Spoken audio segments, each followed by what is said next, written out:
La fourmi travaille dur tout l'été dans la canicule. Elle construit sa maison et prépare ses provisions pour l'hiver.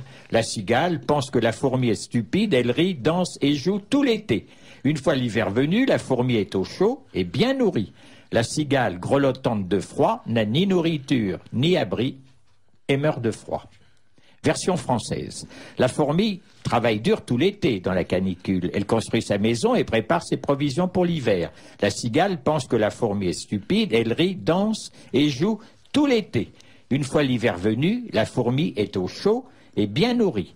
La cigale, grelottante de froid, organise une conférence de presse et demande pourquoi la fourmi a le droit d'être au chaud et bien nourrie, tandis que les autres, moins chanceux, comme elle, ont froid et faim.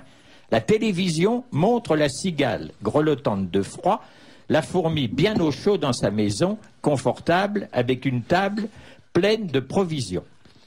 Les Français sont choqués que dans un pays si riche, on laisse souffrir cette pauvre cigale tandis que d'autres vivent dans l'abondance.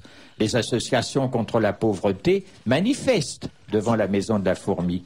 Les médias demandent pourquoi la fourmi est devenue riche sur le dos de la cigale et interpellent le gouvernement pour augmenter les impôts de la fourmi. La CGT, le Parti communiste, la Ligue communiste révolutionnaire, les mouvements homosexuels organisent des manifestations devant la maison de la fourmi. Les fonctionnaires décident de faire une grève de solidarité de 59 minutes par jour pour une durée illimitée. Un philosophe à la mode écrit un livre démontrant les liens de la fourmi avec les tortionnaires d'Auschwitz. En réponse au sondage, le gouvernement rédige une loi sur l'égalité économique et une loi, rétroactive à l'été, d'antidiscrimination. Les impôts de la fourmi sont augmentés et la fourmi doit aussi payer une lourde amende pour ne pas avoir embauché la cigale comme aide.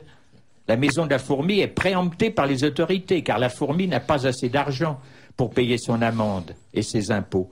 La fourmi quitte la France pour s'installer en Suisse, où elle contribue à la richesse économique.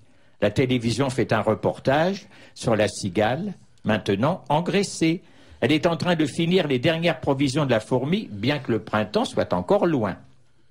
Des rassemblements d'artistes et d'écrivains de gauche se tiennent régulièrement dans la maison de la fourmi.